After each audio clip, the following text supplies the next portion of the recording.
is the root of the light.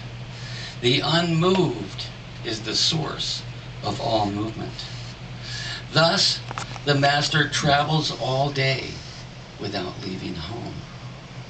However splendid the views, she stays serenely in herself. Why should the lord of the country flit about like a fool? If you let yourself be blown to and fro, you lose touch with your root. If you let restlessness move you, you lose touch with who you are. And that reminded me of when there was a period of time when we were traveling a lot, my wife and I. And then I decided to go on a shamanic German journey. And you're supposed to go through a cave or a tunnel and then come out into the middle world or the underworld. I got into the cave, but I never got out of it, because once I got in it, a giant spider came down and jumped on my back. And I was like, whoa, you know, and it was kind of like, don't be afraid. And it's like, wow, you know. And he said, he was here to teach me a lesson. And I said, well, what's the lesson? He goes, if you want something or other, which I wanted at that time, you have to have strong medicine. And I thought, yeah, this spider, poisonous spider, has really strong medicine. So then I looked up and read all about spiders, and it was pretty much what this said. Spiders stay in one place and the world comes to them. They don't worry about going out all over. So I wrote my first Chinese poem today.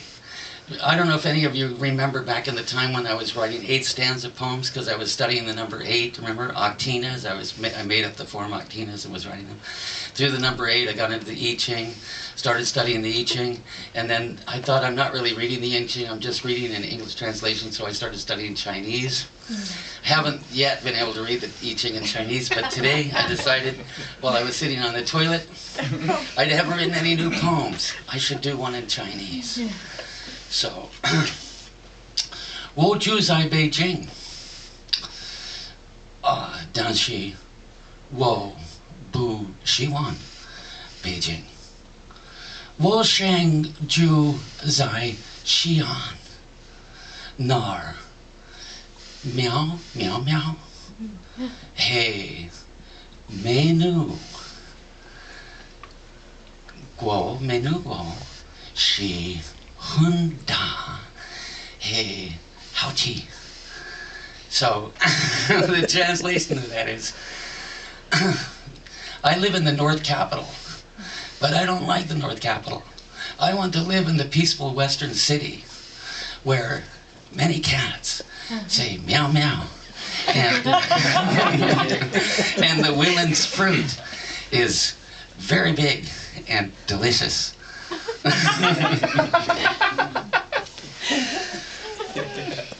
So, I can't resist the urge today to read the poem that I wrote the day that we invaded Iraq.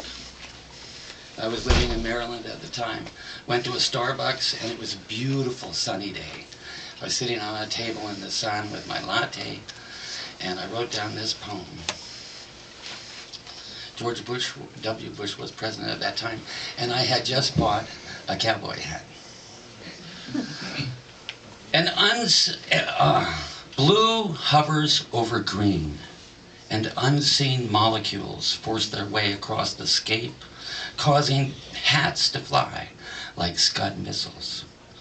But mine is tied to my head with leather, my new ballet hat that makes me a cowboy. And this is the year of the cowboy. And joy rides down like honey, I suppose, but more like an egg being born inside me. There is new grass growing. Those strange birds have eaten much of the seed. War is afoot, I suppose, trampling underfoot what held underfoot the craziness of the Arab, the wildness of the Arab, the open-hearted giving and the rage of the Arab. And the angry pride, the angry homeless pride of the Kurd, underfoot. The Kurd has not been heard. The voice of the Kurd has not been heard in this modern world. They have no choir to sing their song, no place at the table, but no one cares but the Kurd. There are many peoples with no place at the table, and no one cares but the people with no place at the table. Over there was divided up some time ago to pay debts, to satisfy egos, to ensure safe passage, divvied up quite arbitrarily after the first foot stomped on the Turk and the Austrian and the Slav and the German. Old towers must fall for new grass to grow, and new wine demands new skin. And so the foot falls again, unleashing chaos over there. But here, blue hovers over green, new grass grows, nurtured by the unseen, watered by storm.